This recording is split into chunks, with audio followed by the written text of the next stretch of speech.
Good afternoon. I appreciate everyone taking time to come over this afternoon so that we can update everyone just in terms of where we stand as a school district with providing in-service and virtual learning.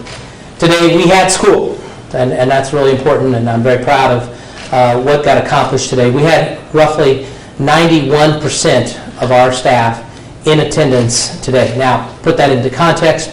On any given normal day, that number might be around 94 or 95% of attendance, so just a minor decrease. Today, as we flooded the buildings with our own team to make sure we were there to support just in case we had any kind of challenges with numbers of employees or any form of disruption. We did not find either of those to be the case. We did find young people and staff with masks. We did have a slightly lower attendance rate for students, which we don't know yet or can't quantify for you at this point. We did have a time period where there were some students that, as they came into school, were brought into larger settings so then we could make sure that their teacher was in place and then move them either to that teacher or to a substitute that was a degreed substitute. Operations also went extremely well today. We did check on all that. We actually had less bus drivers absent, both from First Student and from Little Rock School District, than we normally have on a regular day. We only had 2 security officers off, and our child nutrition group was also well attended with just a few absences, which is kind of the normal number. It's important to know, as we kind of talk about where we're at today, is that we have been, as a district, both proactive and reactive to some degree. Proactive in regards of working on collaboration with teachers, administrators, support staff, and our parents. We've worked on everything from coming up with essential standards to helping us develop our Ready for Learn plan, which is our really tool to make sure that we're doing everything appropriately to serve young people well in both virtual and in-person settings. We had great levels of help in doing that in a very collaborative fashion. But we've also been reactive. Reactive in the fact that whenever we hear of a situation where masks aren't being worn or not being done appropriately, that we try to get to those buildings and talk to those principals. And in fact, we've even moved forward, at least in one case, with a termination recommendation. We've also looked at issues with sanitization, because I know that that's been one of the concerns that some members of LREA have had.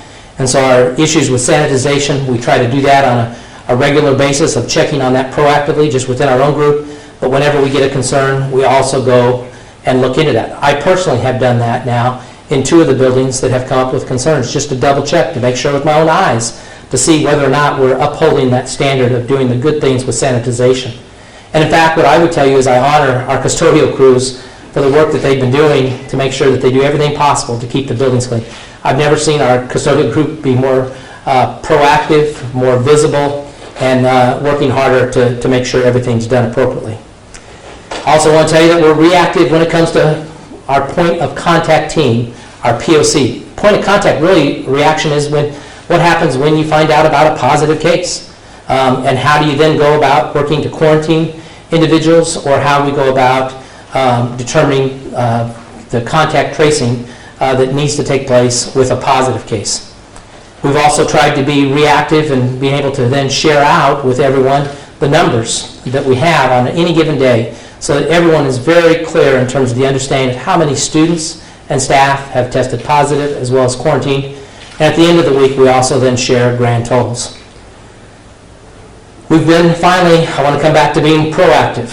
And we've been working, as of last Monday, we went to our Professional Personnel Council, the PPC, to share about looking at an early release for our staff. Because we know right now, and if I've heard it from teachers, I've heard it from parents, concern about how hard our teachers are working and how trying it is to sometimes do both virtual and in-person learning.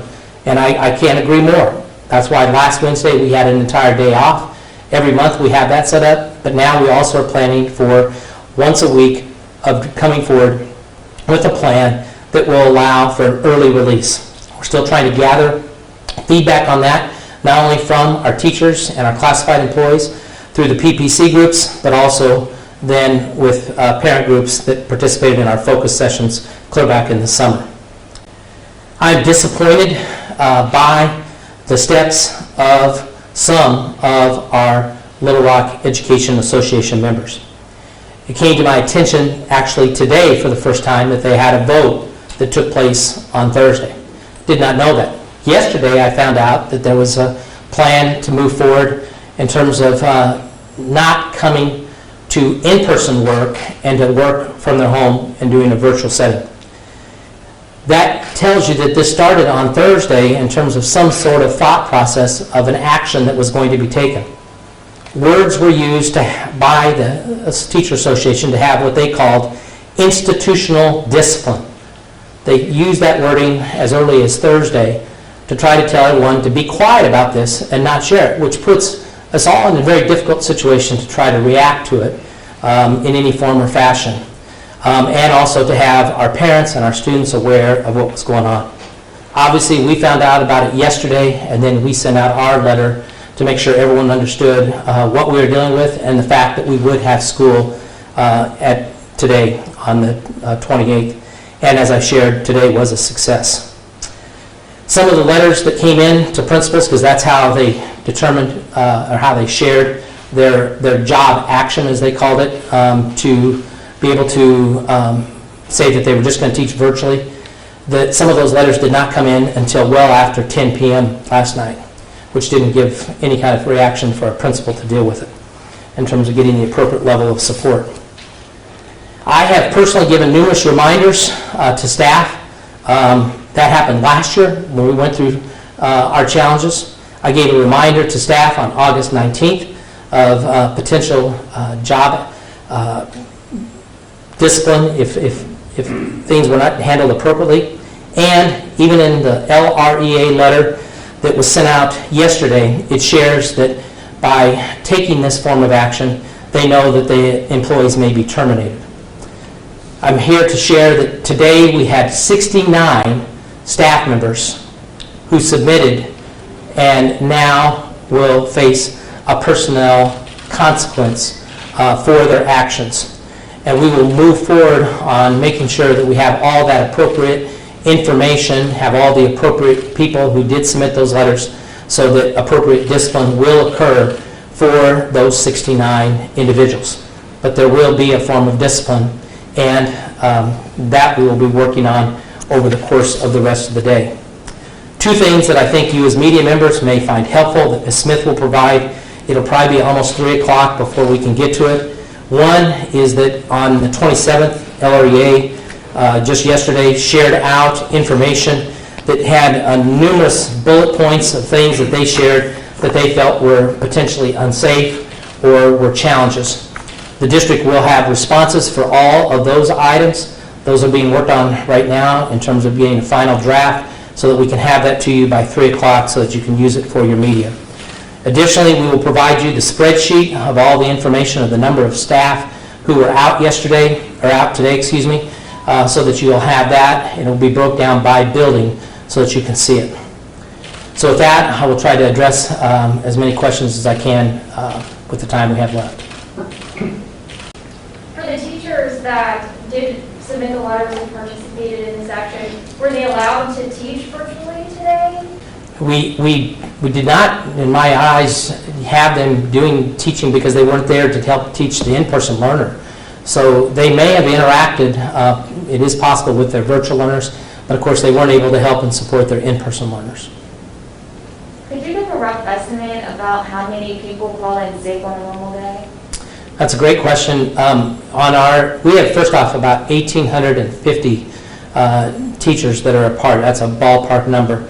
And on any given day, we average roughly about 100 to 110 that are out on sick on any given day. On like a weekend, like a Friday or a holiday type thing, our numbers can balloon up to over 150.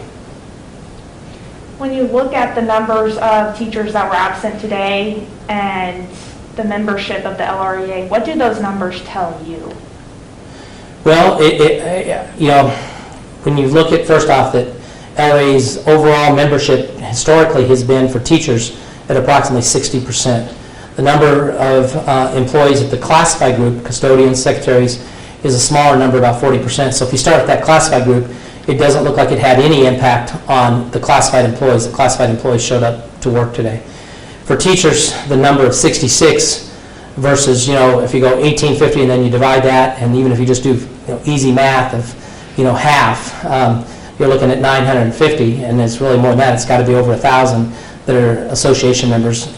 The association members did not participate in mass on this, and I have no idea what happened on the vote that took place on Thursday to maybe move forward on this type of job action. Can you tell us more about the teachers that are facing discipline, sort of what went into that process of deciding that, and are those teachers all from that group of 150 who essentially called leadership this morning or called in this morning to I hope I answer your question, and if I don't, you'll have to rephrase it for me, but when I look at, we're looking very specifically at individuals that turned a letter into their principals and said that they would not teach in the in-person environment, would not attend school today. on Sunday night. They did that. We received those on Sunday afternoon Yep. and through the better part of the night. Okay, was that, because I heard it was about 50 teachers who did that, is that the actual number, the 69? 66 is the latest number that we have. Okay. Good.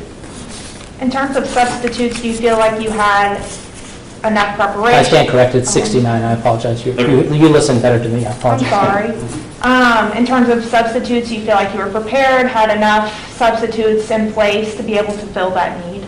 We had a very successful day that way. First off, we had over 200 employees that were our own central office employees and folks that work within the district. We had an additional 10 or 12 people from the State Department that helped us, and we deployed those out to sites today. And really, we had a large number of our own people that were able to return back to work by mid-morning that they weren't needed. So we executed that well. Now, part of that also is that reminder that in Little Rock, one of the things that helps us with some of the issues that the teachers are bringing up is we're 50-50 more or less, 50% of the kids seeking in-person and 50% seeking virtual. So we really have it's a pretty easier time of dealing with everything. So what's going to happen tomorrow and for the rest of the week with the situation, and what are your plans for moving forward? Well, I think that, one of the things that I hope that LREA members that did this will reconsider and look at it in a different fashion. Obviously, there's discipline action that's pending for those individuals. And so, we've got to be able to have school, and there's all sorts of reasons why in-person learning is important. One of the reasons for in-person learning is the reality that many kids, that is, in fact, where they learn best. And we've heard that from our parent group, and I know that the Teacher Association and many members realize that that's critical. Some of them with learning disabilities and so forth, in-person is also the very best avenue. And then finally, there are working families that need to have their children that they can't help support a virtual learning setting. So it's kind of a combination of factors. LREA said that they're prepared and they plan to continue to do this until they see change. I guess, what do you have to say to that? Well, that's where the discipline action will come in, that will, create what we've got to do to try to make sure that we're able to move forward. Do you have a long-term solution for filling these spots if they continue with the action? Well, one of the things that we're able to do now better than ever, just with, of course, with our numbers and everything, is that we have people that are capable of doing the virtual learning and having people specify and work on that if need be. We can have others that can come in and do the in-person. We're in the process of hiring additional staff at this point in time, so we do think we can get that covered. When was the last time you spoke to the union leadership, and what was that conversation about? The last time that I got to talk to Ms. Nat Gordon, I believe, was on Thursday of last week. We had our last one-on-one. At no time in that conversation did she share of a potential job action or an approach that they were going to on that. She and I have been very effective over the years since I've arrived, and with Ms. Kohler as well, the previous president, of talking and trying to work through situations. Ms. NAP Gordon has shared concerns, and we've tried to jump on those as quick as possible. That was even a part of the conversation on Thursday of us working and talking. Will this action motivate you to make any changes to your current Ready for Learning plan? Well, we rely on people to share anything that comes forward, and I think that one of the things that, again, the questions or the statements that LREA provided on their release yesterday that we'll share with all of you our reaction is that, there are things that we are definitely in tune to. I'll give you a very brief example of one. There's a statement that was made that I found out I was wrong on.